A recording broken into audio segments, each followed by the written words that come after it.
മാധ്യമ രംഗത്ത് ഇന്ന് സാറ്റലൈറ്റ് ചാനലുകളുടെ ഡിമാൻഡ് കുറയുന്നു. ഇനി വരാൻ പോകുന്ന വലിയ പ്രതിഭാസമാണ് സാറ്റലൈറ്റ് ചാനലുകളുടെ അധപ്പതനം.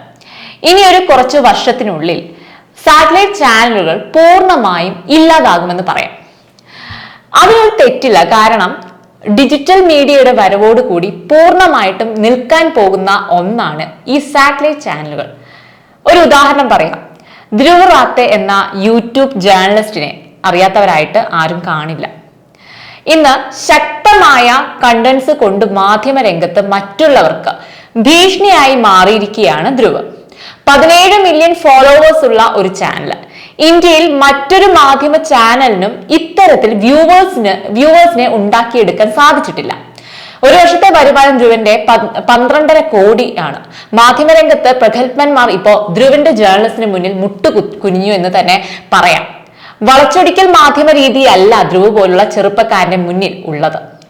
വ്യക്തമായ കാഴ്ചപ്പാടാണ് ധ്രുവിന്റെ മാധ്യമ നയം വ്യക്തമാക്കുന്നത്. അതുകൊണ്ട് തന്നെയാണ് ധ്രുവ് റാത്തെ പോലുള്ള യുവ മാധ്യമ പ്രവർത്തകൻ ഇന്ത്യൻ മാധ്യമ രംഗത്ത് ഭീഷണിയായി മാറുന്നത് തന്നെ. ഇവിടെ ഒരു സമയത്ത് അർണവ് ഗോസ്വാമി പോലുള്ള ഇന്ത്യ ജേർണലിസ്റ്റുകളായിരുന്നു ഇന്ത്യൻ ജേർണലിസം വാണിരുന്നത്. അവർ പറയുന്ന വളച്ചൊടിക്കൽ വിശ്വസിക്കുകയല്ലാതെ വേറെ രക്ഷയൊന്നും ഇല്ലായിരുന്നു. ഈ ഡിജിറ്റൽ മാധ്യമങ്ങളുടെ വരവോടുകൂടി വലിയ മാറ്റങ്ങളാണ് ഉണ്ടായിരിക്കുന്നത്.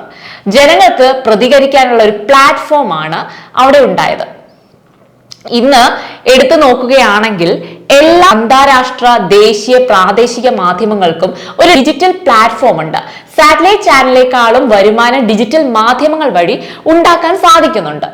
മാത്രമല്ല, സാറ്റലൈറ്റ് ചാനലുകളെക്കാളും വേഗത്തിൽ വാർത്തകൾ ജനങ്ങളിലേക്ക് എത്തിക്കാൻ ഈ ഡിജിറ്റൽ ചാനലുകൾക്ക് സാധിക്കുന്നുമുണ്ട്.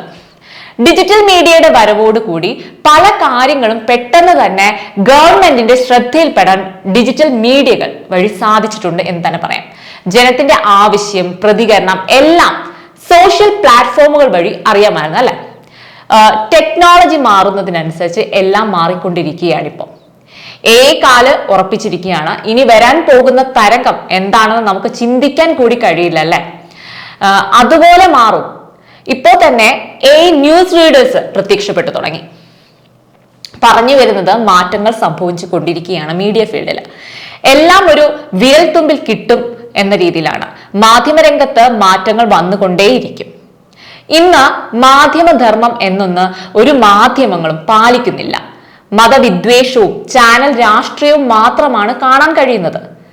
ഒരു ഡെഡിക്കേഷൻ ഇല്ലാത്ത മാധ്യമ നയമാണ് ഇന്ന് പത്രമാധ്യമ രംഗത്ത് നമുക്ക് കാണാൻ സാധിക്കുന്നത് തന്നെ. അതിന്റെ കൂടെയാണ് സാറ്റലൈറ്റ് ചാനലുകൾ ഇല്ലാതാവുന്നതും കൂടി ചെയ്യുന്നത്. പണ്ടൊക്കെ ഒരു വാർത്ത ടിവിയിൽ കാണണമെങ്കിൽ സമയം നോക്കിയിരിക്കണം അല്ലെ. അത് കാണാൻ പറ്റിയില്ലെങ്കിലോ പുനഃസംപ്രേഷണം വരുന്നത് വരെ കാത്തിരിക്കണം. ഇന്ന് അത്തരത്തിലുള്ള ഒരു പ്രശ്നം നേരിടുന്നില്ല. കാര്യങ്ങൾ വളരെ വേഗത്തിൽ നമുക്ക് ലഭിക്കുന്നു എന്ന് തന്നെ പറയാം.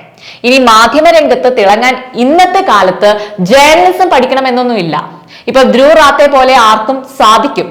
ഇപ്പൊ ജർമ്മനിയിൽ ഇരുന്നു കൊണ്ടാണ് അദ്ദേഹം ഇന്ത്യൻ ജേർണലിസത്തെ കുറിച്ച് വാർത്ത ചെയ്തു വരുന്നത്. ഒരു ഓഫീസോ വലിയൊരു ക്യാമറ ടീമോ അല്ലെങ്കിൽ എഡിറ്റിംഗ് ടീമോ ഒന്നും ഇവിടെ ആവശ്യം വരുന്നില്ല. മൾട്ടിപ്പിൾ ജോബാണ് ഇവിടെ ഓരോ ഡിജിറ്റൽ മീഡിയ കൈകാര്യം ചെയ്യുന്നവരും ചെയ്തുകൊണ്ടിരിക്കുന്നത്. പല ജോലികൾ ഒരു കൈകളിലായി ചുരുങ്ങുമ്പോൾ പലരുടെയും തൊഴിലവസരങ്ങൾ ഒരുപക്ഷെ നഷ്ടപ്പെട്ടേക്കാം. ഇവിടെ ഈ വിഷയം ചർച്ച ചെയ്യാൻ കാരണം ഡിജിറ്റൽ മാധ്യമ രംഗത്തെ വളർച്ച പൊടുന്നനെ വളർന്നത് കൊണ്ടാണ്. ജീവശവം പോലെ കിടക്കുന്ന സാറ്റലൈറ്റ് ചാനലുകൾ ഇല്ലാതാകുന്നു എന്നതിനാലുമാണ്. എവിടെയും ഒരു പകരക്കാരൻ ഉണ്ടാവും അല്ലെ. ഇനി വരാനിരിക്കുന്ന യുഗം AI യുഗമാണ്. മാറ്റങ്ങൾ അനിവാര്യം തന്നെയാണ്. പക്ഷേ വരാനിരിക്കുന്ന മാറ്റങ്ങൾക്കൊപ്പം വളരാൻ നമ്മളും പ്രാപ്തരാവുക തന്നെ ചെയ്യണം.